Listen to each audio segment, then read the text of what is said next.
Գյորջյան Կասկադ 60 ամիս փուլային վճարում բազմաթիվ առավելություններ։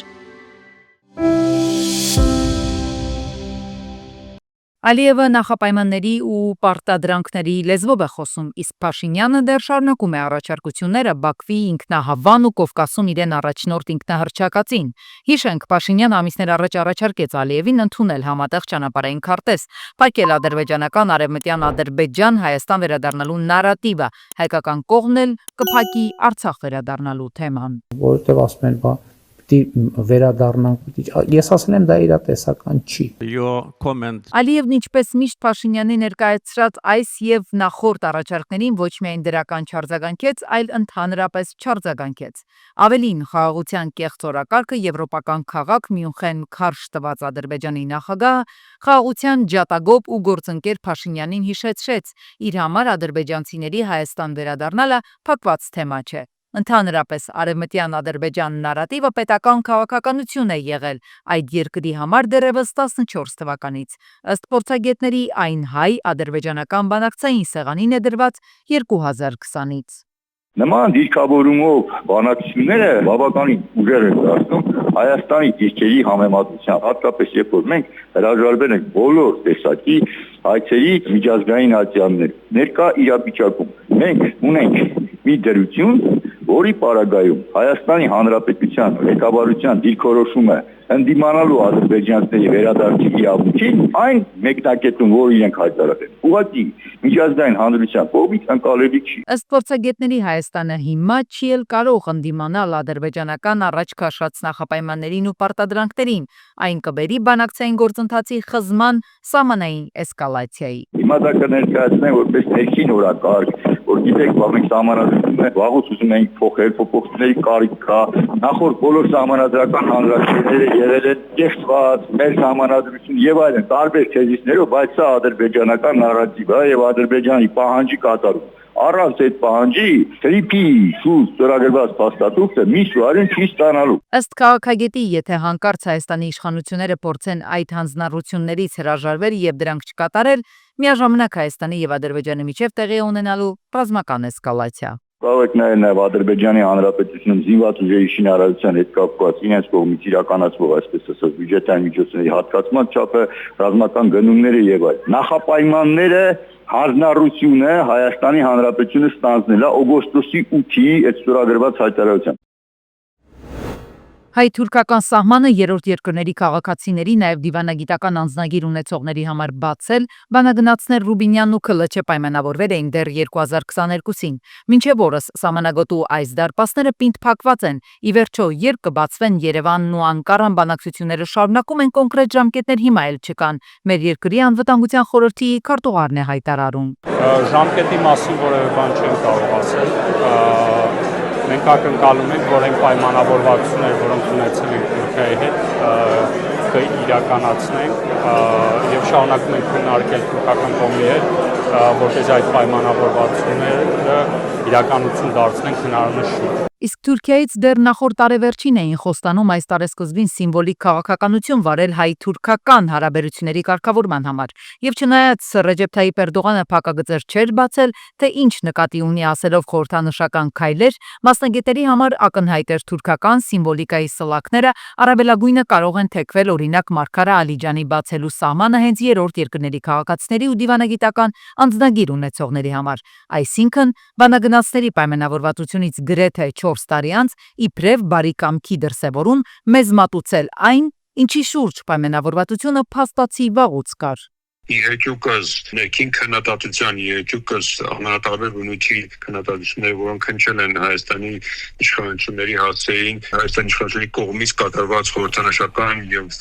իրական քայլերի Թուրքիայի կողմից չի արվել համաչափ քայլեր, ու դա բնականաբար որոտեշության հիմքեր ստեղծում։ Ոստի նրանց ակնկալիքն այն է, որ լինի շոշափելի արդյունք, որը համաչափ կլինի այն ռեսուրսներին, որոնք մինչ այժմ ներդրվել են։ Մասնագետն ասում է, կա հարաբերությունների կարգավորման գործընթաց սահմանները բացելու օրակարգային հարց, բայց մինչև այս պահը ակնհայտ է, թեկուզ երրորդ երկրների քաղաքացիների ու դիվանագիտական անձնագրով սահմանը հատողների համար ինչ ռեժիմով են աշխատելու սահմանակետերը։ Ըստ Տեր Մաթևոսյանի, այս տեխնիկական հարցի հետևում բովանդակային առանցք կա։ որոնք են աշխատելու Գյումրին, թե Մարգանամ դատելով տեղ ունեցածից կարծես թե առաջին հերթին ասվել է Մարկարային, որին հետևելու է լավագույն սցենարի դեպքում Գյումրին։ Այսինքն այս հարցերը դեռ շարունակում են մնալ ու կարծես թե տրամադրությունն այն է, որ մինչև Իրանի կողմից 3 նախապայմանների բարելավում չբերի տեսանելի արդյունքների Թուրքիան պետք է որևէ էական քայլ աներ։ Անկարան Երևանի հետ հարաբերությունների կարգավորումը հայ-ադրբեջանական երկխոսության սպիդոմետրով էր չափում, բայց հիմա այստեղ կա նախաստորագրյալ խաղաղություն Թրամփի վկայությամբ երկկողմ հռչակագիր, Բաքվից Երևան եւ հակառակ ուղղությամբ վերացված արգելքներ, փորձագիտական փոխայցելություններ, Թուրքիայից այդպես էլ նորություններ չեն հասնում։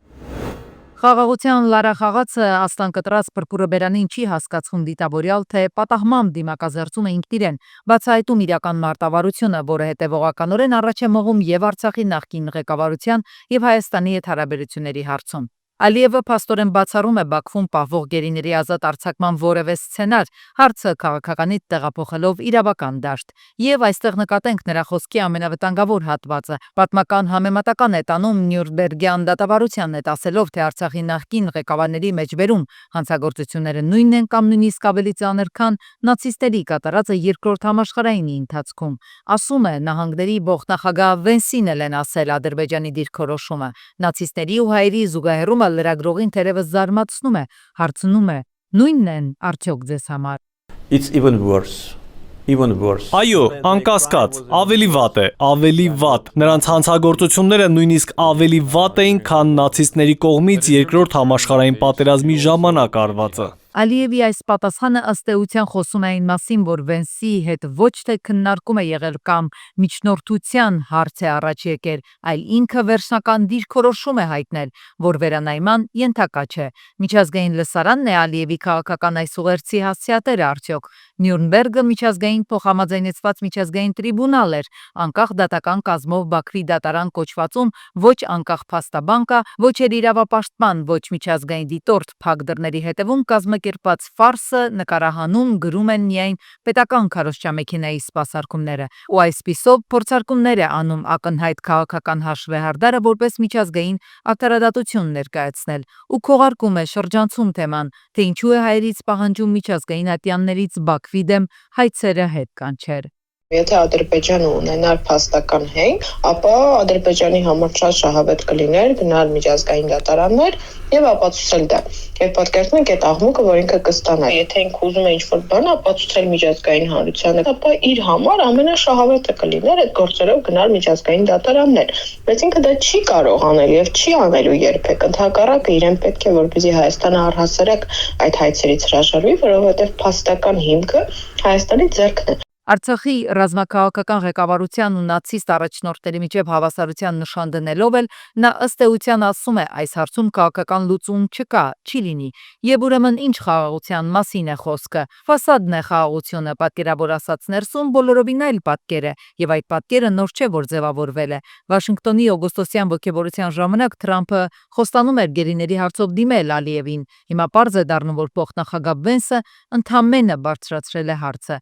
Ալիևին հենց օգոստոսյան այս հանդիպմանը հաջորդեց սեպտեմբերին Ադրբեջանի իշխող քաղաքական ուժից մեջլիսական Ալիևի գլխավոր խոսափողներից Բաբաօղլուի նկարագրությունը հայերի մասին։ Բառացի ասած, մեր հասարակական կարծիքը պետք է այսօր վաղը եւ նույնիսկ 100 տարի անց էլ ունենա հստակ պատկերացում, թե ովքեր են հայերը։ Մենք պետք է չմոռանանք, որ եթե թեկուզ մի փոքր վստահություն ցուցաբերենք հայերի նկատմամբ, այդ վստահությունը կարող է վերածվել մեր մեջքին դրված դանակի։ Ադրբեջանի նախագահը ասել է, որ մենք կարող ենք խաղաղության պայմանագիր կնքել հայերի հետ եւ կարող է խաղաղություն լինել, սակայն մենք պետք է չմոռանանք մեր դեմ կատարված հանցագործությունների մասին։ Հետևաբար կարծում եմ, որ յուրաքանչյուր ադրբեջանցի մշտապես պետք է մտածի այն մասին, որ յուրաքանչյուր հայ պոտենցիալ ահաբեկիչ է եւ անպայման պետք է հաշվի առնի այս գործոնը հայերի հետ իր վարքագծում կամ անվտանգության հարցերի վերաբերյալ իր մտքերում։ Ահա այսպիսի խաղաղասերների հետ գործ ունենք, մեզ նացիստ է անվանում մի ղեկավար,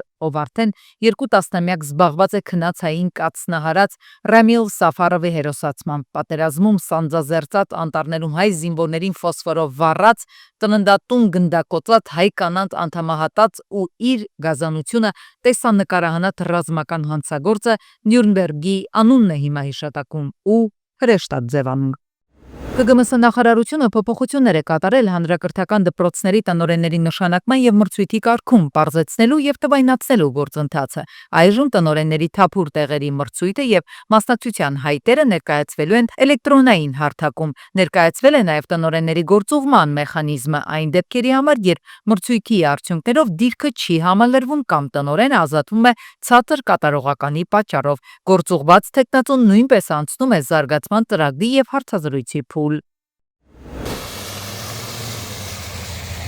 Մայրաքաղաքում ջան հալվելուն զուգահեռ ճանապարհային խնդիրները նոր թափով ի հայտ եկան։ Քաղաքի տարբեր վարչական շրջաններում բազմաթիվ փողոցներում առաջացած հսկայական փոսերը ոչ միայն խոչընդոտում են երթևեկությանը, այլև վտանգ ստեղծում մեքենաների համար։ Սա օրինակ Երևանի Արաբկիր վարչական շրջանից դեպի Կոտայքի մարզ տանող Կորեայի ձորի հատվածն է։ Եթե ճանապարհի մի մասը ամիսներ առաջ նորոգվեց ու դարձավ անվտանգ, ապա մյուս մասը իսկական փորձություն է վարորդների համար։ Հարյուրավոր վարորդներ են այդ հատվածով ամեն օր երթևեկում։ Նյութական վնասներ են կրում։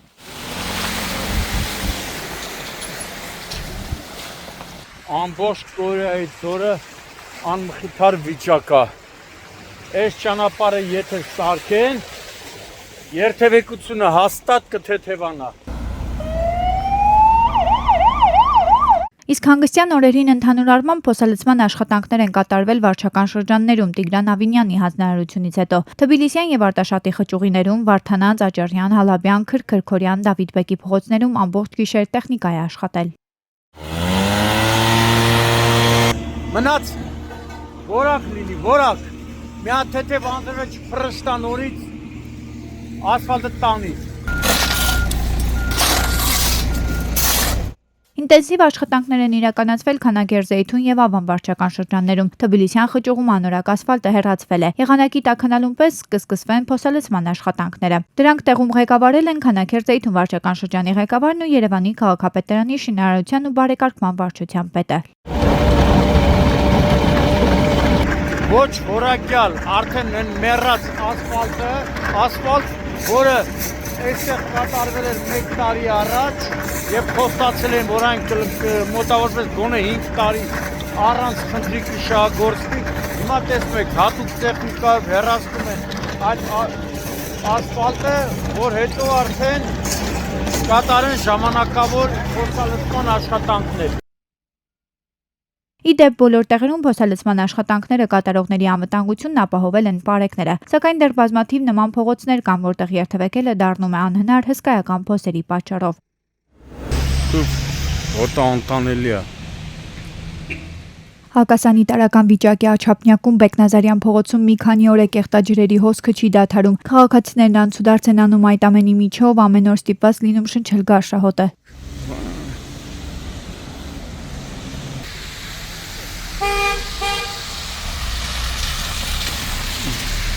Փետրվարի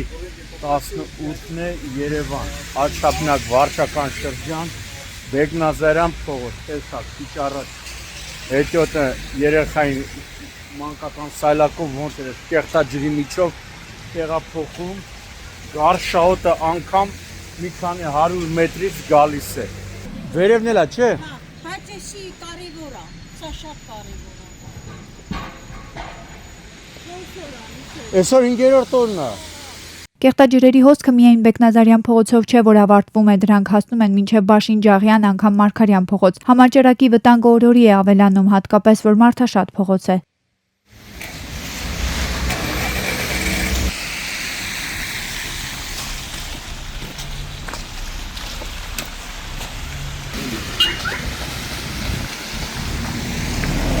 Քաղաքացիները վստահ են, որ վիճակի պատասխանատուն Վեոլիա ջուրն է ու հենց նրանցից էլ պահանջում են օր առաջ լուծել խնդիրը։ Նաև քաղաքային իշխանության ուշադրությունն են հրավիրում նման խնդիրները բացառելու համար։ Դիտավորն էլ չի աշխատում, որ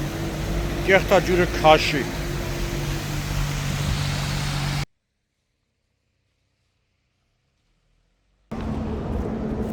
Փետրվարի 18-ին Պրոշյան գյուղի վարչական տարածքում բախվել են 27-ամյա Գրիգորի Բենվեն եւ 35-ամյա Ռուբենի Hyundai Elantra-ն։ Երկու հոգի վնասվածքներով տեղափոխվել են Արմենիա բժշկական կենտրոն, վիրավորներին առաջին օգնության են հասել քաղաքացիները։ Օպերատիվ է գործել շտապօգնության բժիշկների հերթապահ խումբը։ Տեղում էին ոստիկանության բարեկային ծառայության Կոտայքի մարզի գումարտակի 2-րդ վաշտի 2-րդ դասակի բարեկները։ Երկու մեքենաները դուրս են եկել երթևեկելի գոտուց, Բենվեն էլ բախվել է Բետոնե Էլեկտրասյանը։ Իդեպ Բենվեի վարորդը ծառայում է Պաշտպանության նախարարության Էնզորամասում, մեքենա վարելու իրավունք էլ չի ունեցել։ Բժիշկները վիրավորներին միջև հիվանդանոց տեղափոխելը տեղում առաջին բուժօգնություն են ցուցաբերել։ Փետրվարի 17-ին 50-ամյա Կարենը Սամանդո վարզական բնակավայրի վարչական տարածքում կամրջի մոտ դուրս է եկել երթևեկելի գոտուց հայտնվել գետի ափին։ Վարորդը տեղափոխվել է Չարենցավան բժշկական կենտրոն, բուժօգնությունը ստանալուց հետո այնուհետև տեղափոխվել է Երևանի մասնագիտացված հիվանդանոցներից մեկը։ Ժամանել են ոստիկանության բարեկային ծառայության Կոտայքի մարզի գումարտակի առաջին վաշտի բարեկները։ Իդեպ վարորդը եղել է ոչ սթափ։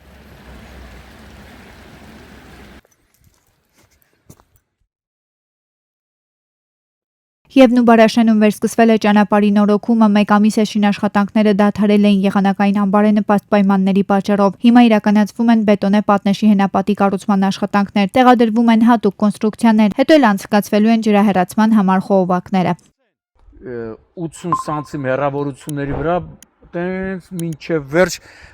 անցկացվելու է ջրահեռացման այդ խողովակները, որ երբ անձրևներ լինի,